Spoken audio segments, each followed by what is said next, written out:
ada wadah yang besar. Entah itu adik-adik yatim, entah itu tetangga kamu, entah itu panti jompo, entah itu rumah singgah, yang kamu juga pikirin kehidupan mereka. Itu hukum semestanya udah pasti akan ngalirin gede. Jadi kalau seandainya kamu wadahnya kecil, wadah kecil itu maksudnya kamu cuma mikirin diri kamu, anak-anak kamu, ibu bapak, keluarga kamu doang. Itu wadah kecil. Dan logikanya, ngapain ngalirin gede? Kan kamu wadahnya cuma kecil segitu doang. Logikanya gitu nih si semesta ngebacanya. Tapi pada saat kamu mulai menyadari gitu, mulai menyadari bahwa wadah ini harus besar.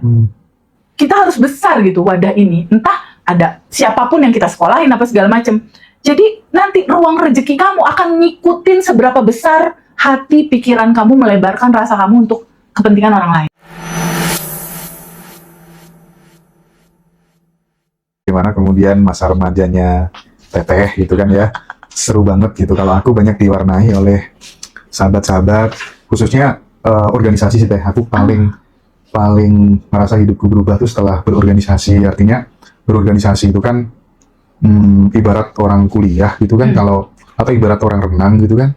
Biasanya kalau kita masuk di kolam renang itu kan kedalamannya terukur, arusnya juga terukur gitu kan. Nah kalau tiba-tiba langsung nyemplung ke laut gitu kan, semuanya nggak terukur gitu kan. Nah, berorganisasi itu menurutku kayak kita berenang di kolam renang sih. Jadi kita dihadapkan dengan banyak masalah, tapi masih ada ukuran ya, supaya kemudian nanti pada saat terjun di masyarakat tuh udah nggak kaget gitu ibaratnya kan. Nah, aku tuh banyak ketemu senior-senior atau teman-teman tuh bener-bener yang encourage diriku untuk jangan hanya memikirkan dirimu sendiri, ya, tapi kamu punya yang namanya tanggung jawab sosial, gitu ya. Jadi lukislah masa depanmu sesuka hatimu, tapi jangan pernah melupakan nilai-nilai sosial. Hiduplah dengan banyak memberi, itu yang membuat diriku tuh kayak berarti gitu, gitu. Bahkan di suatu ketika aku tuh ada sahabat udah emas lah, kayak kakak kandung sendiri gitu. Hampir tiap malam tuh aku selalu dikasih cerita-cerita yang bagus, pokoknya terinspirasi banget dengan si kakak itu gitu. Tiap malam kita tidur bareng di atas lantai 2 dak itu, belum ada atapnya Teh. Tidur sambil cerita. Belum ada atap, lihat bintang loh. Iya. Nembak cewek pakai proposal cinta tuh gini caranya gitu kan ya, latar belakangnya kayak gini, tujuannya kayak gini gitu. Dan singkat cerita Teh, kita bersahabat ya bertahun-tahun. Aku kagum sama dia. Kekagumanku tuh adalah dia kontribusinya besar banget Teh, tapi dia nggak pernah mau menunjukkan bahwa dia sedang berkontribusi gitu. Artinya suatu ketika aku kaget ya, Mas, ngapain ke Surabaya terus biasain proyek apa sih gitu kan. Ya suatu ketika tuh dia merasa bersalah atau apa ya, aku mau minta maaf, selama ini aku bohongin kamu. Aku tuh sebenarnya kerja di Polda gitu. Sekarang jadi pangkatnya tuh udah tinggi Teh. Cuman dia memang di Intel kan. Di Intel dan tidak pernah, temennya nggak ada yang tahu gitu ya. Dari situ Teh, aku bener-bener ternyata ada ya bintang yang tersembunyi itu gitu ya. Dan mulai saat itu mungkin ya, aku bikin Ngaji Roso tuh salah satu inspirasinya dari situ, bintang tersembunyi. Kamu nggak perlu orang lihat kamu, nggak apa-apa gitu ya. Gitu di belakang. Yang penting kamu punya value yang itu bisa bermanfaat buat banyak orang gitu. Jadi salah satu yang menginspirasiku tuh Mas itu tuh. Jadi terima kasih banyak, namanya Mas Amirul Mukminin gitu ya. Aku kagum banget sama beliau. Ya luar biasa sekali. Jadi sekali lagi dari persahabatan itu Teh, dari pertemanan yang model-model seperti itu tuh yang banyak sebenarnya mempengaruhi jalan hidup, ya kan? Bahkan aku ada banyak momen gitu, ketika tidur mimpi, karena aku mengidolakan seorang nih. Misalnya aku dulu paling idola tuh Cak Nun tuh. Itu juga gitu suka aku, keren itu. Aku nggak tahu ya kenapa saking idola apa tuh sering banget mimpi itu dikasih catatan di tangan. Ini dan itu. Tapi kamu udah pernah ketemu langsung belum sih Mas? Aku biasanya itu kalau ketemu Cak Nun tuh sering banget di acara Padang Bulan gitu Teh. Bahkan kalau misalnya aku lagi pas nganterin anak-anak lomba sampai juara nasional tuh, karena kita dulu percaya amalan-amalan kayak gitu ya. Aku nembus misalnya kayak aku WhatsApp langsung ke Mas Zaki, Mas Doni, Mas Patup, yang Lito itu supaya aku bisa terhubung langsung dengan Cak Nun, minta amalannya apa, terus dikasih sama drummernya segala macam kayak gitu sampai sebegitunya. Mantap, datamu keren datanya. Jadi pokoknya sampai di titik ini itu bener-bener karena niat gitu, bukan serta-merta karena nggak tiba-tiba blok jadi gitu ya, takdir gitu. Atau ini laki-laki. Iya. Tapi emang faktor luck itu aku punya keyakinan itu bisa di-create sih. Kalau faktor luck tuh aku dengan mengubah identitas diri tadi. Iya. Misal kalau versi Bisa muslim disengaja. ya. Versi muslim ya, Teh. Kan aku hobi dulu tuh di Pondok Sunan Derajat ya. Nah itu tuh kiainya idola banget sih.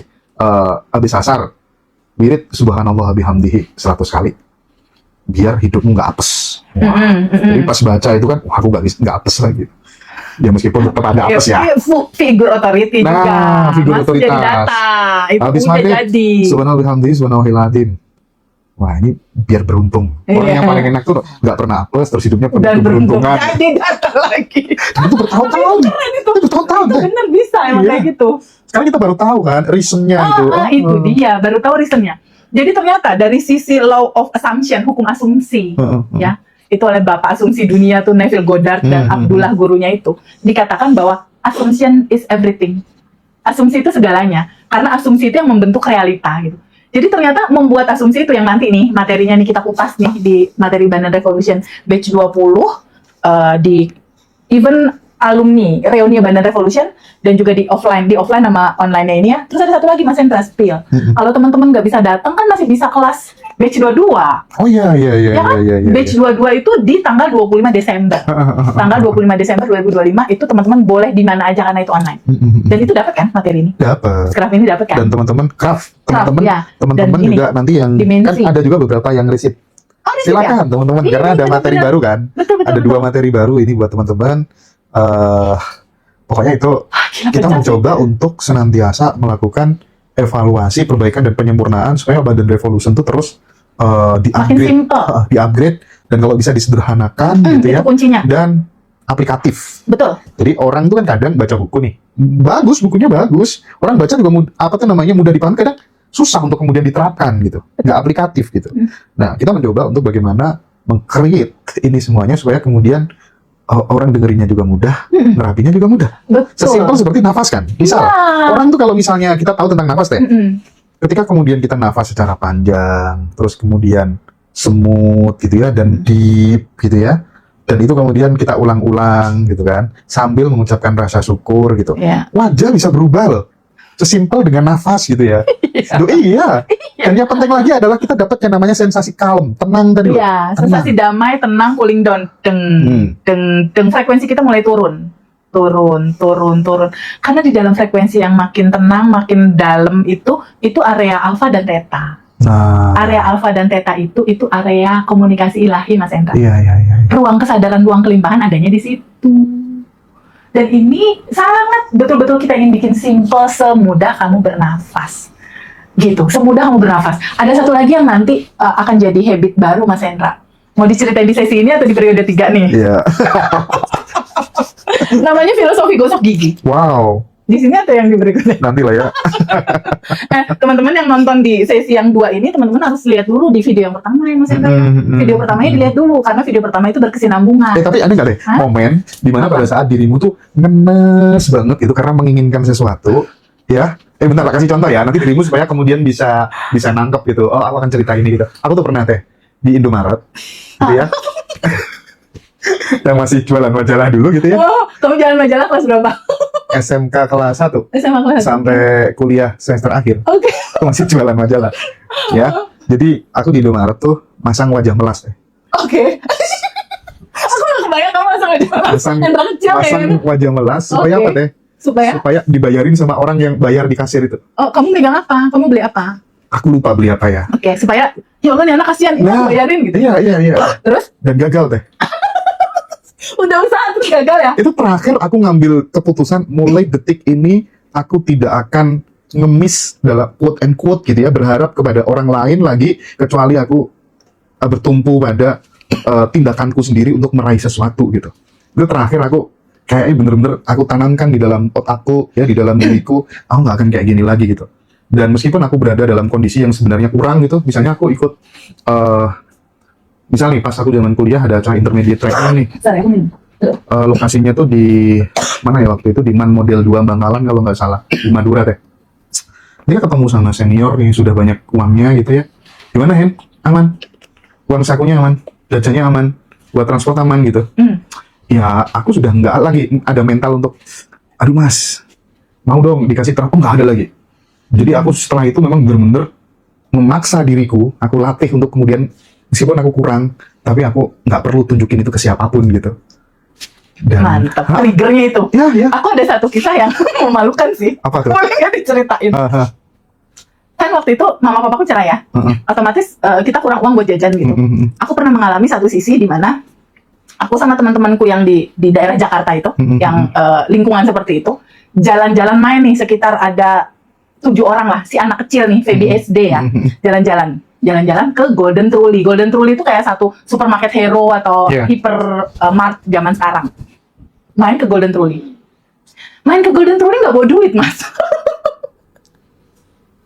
Jadi anak-anak lain pada jajan, pada bayar, aku yang nggak bawa duit gitu loh.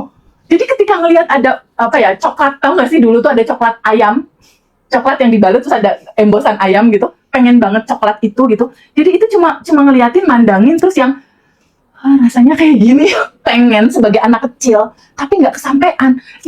Itu sedih banget, Mas Hendra. Jadi itu rasanya yang, oh Masya Allah, dilalainya 3 orang itu punya uang bayar, 2 orang lain atau 3 orang lainnya itu juga nggak punya uang. Lalu si gerombolan ini tuh ngambil coklat, dimasukin ke baju. Ngambil coklat dimasukin ke baju, Mas. Si Feby kecil yang ngikutin. SMP ya? No, SD. SD ya? No, SD. Aku kelakuan kayak gitu SMP sih. Enggak, aku SD. Jadi follower, Mas. Follower dari yang depan-depan ini, kakak-kakaknya udah ada yang SD. Waktu itu aku SD kelas 2 kalau nggak salah. Tapi ini udah ada yang kelas 3, ada berapa? Oh, udah ambil aja, nggak ketahuan.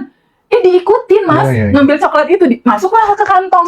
Lalu pura-pura nggak mau ngeliat kiri, nggak mau ngeliat kanan, keluar kan. Tahu-tahu dicegat sapam. Dicegat sapam saat itu. Dan diinterogasi harus ganti 2 kali lipat dari situ kan. Dari situ tuh mulai mikir, rasanya kayak gini ya, nggak punya uang. Rasanya perih gini ya, sulit, susah. Salah langkah kan jadinya. Dari situ aku bilang sama diriku sendiri, ya Allah yang maha baik. Sedih rasanya gitu. Di umur SD aja tuh saat itu udah bisa mikir, aku suatu saat kalau jadi orang baik, kalau jadi orang kaya, aku akan ngasih jajan sama anak-anak yang modelnya kayak aku dulu gitu, kayak aku kecil gitu. Jadi tanaman-tanaman itu tuh udah mulai tanam. Nah itu sepertinya kisah paling memalukan di cerita kehidupan kecil aku jadi follower teman-teman yang lain gitu. Terus ada kisah kecil lainnya, aku punya sepupu banyak gitu.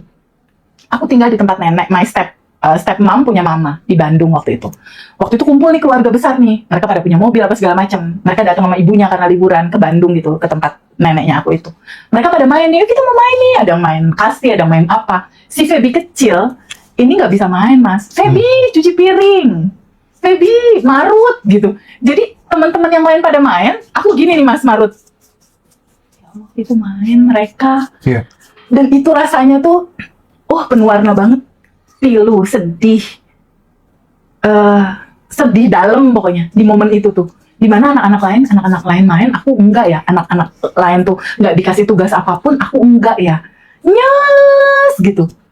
Di situ tuh ada rasa lagi, enaknya jadi mereka. Nah, sepertinya pilar-pilar itu tuh yang berbuah jadi realita kehidupan yang sekarang. Jadi kalau aku suka ngobrol sama mama, Feby mau udah terlalu kenyang sama perih di masa kecil. Nah, perih di masa kecil ini, saat lalu aku duduk menerima merasakan rasa itu, mengambil akar kan, karena waktu itu motor Harley aku begini kan ada pantulan dari akar. Aku duduk sama rasa itu, aku ikhlasin perjalanan hidup aku. Ternyata keikhlasan dalam menerima ini, energi ini pulang menjadi energi baru, Mas. Energi baru inilah energi yang jadi manifestasi kita sebetulnya. Dalam sabar, dalam berserah gitu. Jadi kita itu yang nggak akan pernah bisa hilang dalam kehidupan kita, itu jadi kekayaan gitu. Bukan untuk disesalin. Ini buat teman-teman lain yang nonton nih Mas Hendra nih. Ketika pilu, ketika sedih, jangan pernah gini, aku mah dulu sedih. Justru itu buah-buah, justru itulah emasnya kamu, kekayaan kamu. Justru itulah pondasi-pondasi sampai kamu bisa suatu saat jadi sukses nantinya. Justru di titik kayak Mas Hendra sekarang, atau mungkin di titik aku sekarang, itu kita ceritakan dengan bahagia gitu. Itu kita ceritakan dengan kisah yang penuh seru ya, kita mengalami semua warna itu gitu. Warna-warna yang nggak semua anak-anak umumnya lewati gitu. Ini memang extraordinary sih. Ya, tapi lagi-lagi mungkin aku ingin tutup dengan satu pengalamanku supaya kemudian ini teman-teman tidak menggantungkan nasibnya kepada siapapun itu, meskipun itu orang yang kamu kagumi, orang yang kamu teladani, tapi aku ada mungkin bisa diambil pelajaran gitu teh. Di saat kemudian aku di waktu kuliah itu kan jadi aktivis ya, aku aktif banget waktu itu, demo juga aktif, diskusi juga aktif gitu ya, sekolah aktivis di mana-mana juga aktif gitu. Nah, akhirnya kan aku mengidolakan banyak senior yang kayaknya nanti aku besar bisa nih minta tolong sama dia nih, kagum kan kita kan, setiap disuruh Hen, ke Malang ya, besok ya, meluncur mas gitu kan, langsung aku enteng banget disuruh apapun, cus aja jalan sama gitu ya. senior tuh nurut karena harapannya, karena harapannya nanti dia yang bakal nolong aku, kalau aku nggak ada kerjaan segala macam dan lain sebagainya gitu kan. Dan suatu ketika dia broker sih ya, broker itu maksudnya dia sering megang dana-dana hibah segala macam gitu dari DPR RI, dari kementerian gitu, dan aku dijadikan kepanjang tangannya gitu. Cari ya sekolah, 7 sekolah, 5 sekolah, nanti per sekolah Hendra 5 juta dan lain sebagainya dan seterusnya. Dan suatu ketika ada yang lebih besar lagi gitu, aku disuruh ngiyakinin pihak beberapa sekolah gitu, dan mas tapi positif ya, ini gak bakal bleset ya, kayak aku garansi gitu. Ya namanya aku bilang karena track recordku juga selama ini bagus gitu kan, ya, betul. Aku meyakinkan pihak yayasan segala macam, dan mereka oke, setuju, bahagia, dan singkat cerita bleset, dan dia tanpa ada permohonan maaf.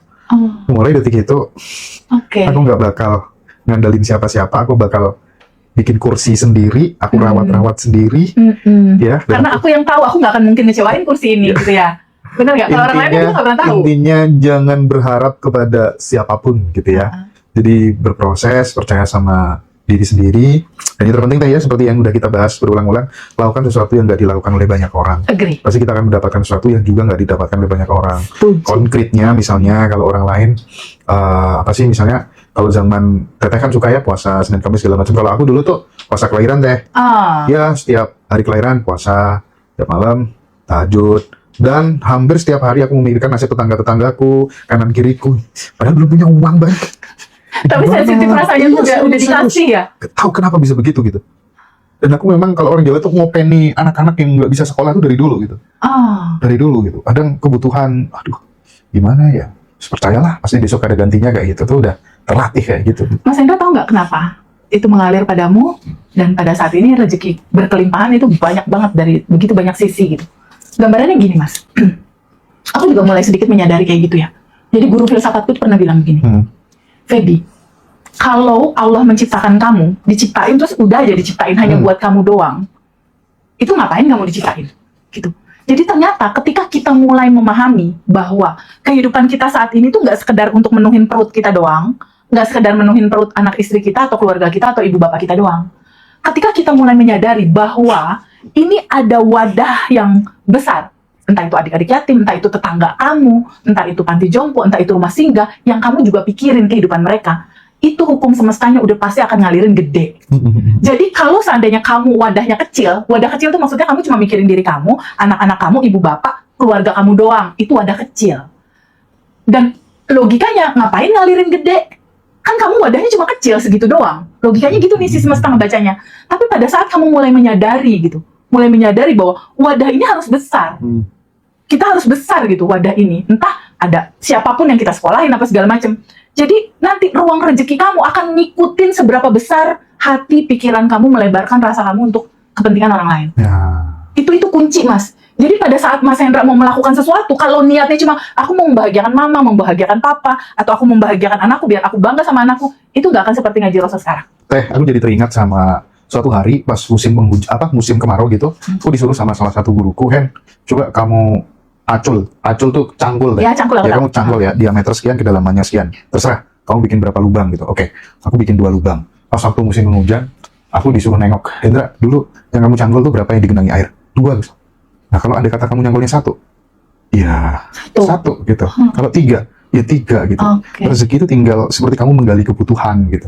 Jadi kalau semakin kamu bisa menggali kebutuhan, bukan hanya kebutuhanmu ya, tapi kebutuhan banyak orang juga, nanti masuknya juga. Karena kocoran dari sini tanpa batas ya. Dari atasnya kan udah tanpa batas kan. Si hujan tuh langsung gitu kan. Tinggal tampungannya kan. Nah, wadahnya. Iya kan, tampungannya. Salah satu cara membesarkan wadah rezeki adalah pikirkan nasib orang lain. Bantu saudara-saudara kita. Itu luar biasa sih. Dan kalau Geshe Michael bilang nih, dosen favorit aku nih, Geshe Michael bilang, ini kalimat yang aku pegang terus. kalau kamu mau uang itu nggak berhenti-berhenti masuk ke dalam kehidupan kamu, hukum semestanya udah nggak perlu kamu pikirin lagi sebetulnya. Kasih uang, kasih kebahagiaan, kasih kemudahan, kasih makan setiap hari orang. Ketika you give your money to other people every day, uang itu akan masuk dan ngejar-ngejar kamu. Ya. Gitu mas, itu Oke. gila sih. Dan Teh, mumpung lagi bahas ini, sekaligus kita ingin mengirimkan pesan buat sahabat-sahabat semuanya, alumni-alumni, banyak grup, ya, Oh banyak grup. iya, Mari kita rawat semua grup yang ada. iya betul. Misalnya, kita ini kan menginspirasi, mengedukasi banyak teman-teman, menggerakkan teman-teman untuk peduli dan berbagi ke banyak orang. Betul. Kita kasih keleluasaan, biarkan mereka ke tetangga kanan kirinya lah, atau kemudian ke sahabat-sahabat terdekatnya lah yang Iya, membutuhkan. Nggak perlu kemudian setiap grup harus ada, ini tabungan semesta, iuran, Betul, donasi betul. ini, donasi itu, justru nanti akan bikin citranya komunitas kita menjadi tidak Kesannya bagus. begitu, Iya ya. dong. Betul, betul, betul. Even aku di Ngaji Roso Peduli, TFB dengan kegiatan sosialnya, kita juga nggak pernah berkuar-kuar. Enggak. Oh, teman-teman kayak gini, itu Betul. memfasilitasi teman-teman yang sekiranya nggak ada waktu untuk kemudian. Betul. Nah, tapi sekali lagi, grup jangan dipakai Ya. untuk donasi-donasi apapun. Betul, Iya nggak, setuju Mas Hendra. Jadi gini, sebetulnya kan untuk kegiatan donasi dan lain-lain itu sifatnya personal ya, maksudnya pribadi. Di sini aku cuma mau kasih tahu gini, tabungan semesta itu nggak harus uang Mas Hendra, ya, nggak harus uang, nggak harus makanan yang kamu bagi, dan nggak harus halo pengumuman, Iya, iya, ayo tabungan semesta. Jujur ya, tabungan semesta itu nggak harus dikoar-koar dan umumkan sih sebetulnya. Tapi dia itu harus lahir dari kesadaran yang dimensi keempat itu, Mas. Bahwa sebetulnya naturalnya kamu itu udah berkelimpahan. Jadi pada saat mengalirkan tabungan semestanya bukan dalam rangka mau 10 kali lipat, 2 kali lipat, 50 kali lipat dari itu, bukan. Ini sesuatu yang salah nih. Latar belakangnya tidak dalam kesadaran atas kekurangan. Kalau minta lebih kan artinya kekurangan, Mas. Iya, iya. Tapi lakukanlah tabungan semesta itu atas dasar kesadaran bahwa kamulah berkelimpahan itu, rasa kelimpahan itu. Dan tabungan semesta, di sini aku mau sampein, itu nggak harus uang. Mudahkan urusan orang lain, Ya, oke. lancarkan urusan orang lain, ya, angkat berat-berat kesulitannya orang, lancarkan, mudahkan, bahagiakan orang lain. Atau kalau nggak harus uang, doakan orang lain. 10 aja per orang. Doain mereka itu nggak pakai modal. Ya. Jadi habit-habit mindset itu yang perlu kita ceritain sama teman-teman. Ya. Bahwa begitupun manifestasi terbesar itu bukan uang, bukan rumah, bukan mobil, bukan yang sifatnya materi. Tapi manifestasi terbesar itu ketika kamu ketemu damainya diri kamu. Lega nih, plong nih, damai nih, dan manifestasi terbesar nih Mas. Justru kamu ketemu kesadaran ini. Oke. Keren. Cool. Jadi sekali lagi teman-teman ya, mari kita jaga, kita rawat grupnya dengan penuh cinta dan kemesraan, ya. Kita hindari hal-hal yang sekiranya itu bisa berimplikasi negatif terhadap komunitas kita semuanya. Dan mari kita tidak henti-hentinya untuk terus belajar, berlatih, gitu ya. Terus belajar di banyak tempat itu, jangan stagnan, gitu ya. Oke. Mungkin sampai di sini dulu Ya. kisah kita berdua ya sahabat. Nanti akan kita perdalam di Bali. Iya. Kita ada satu momen, 1 jam lebih dekat bersama TVB. Nanti ada aku juga. Iya. Jadi kita akan belajar bareng-bareng ya di reuni yang sudah kita nanti-nantikan ya.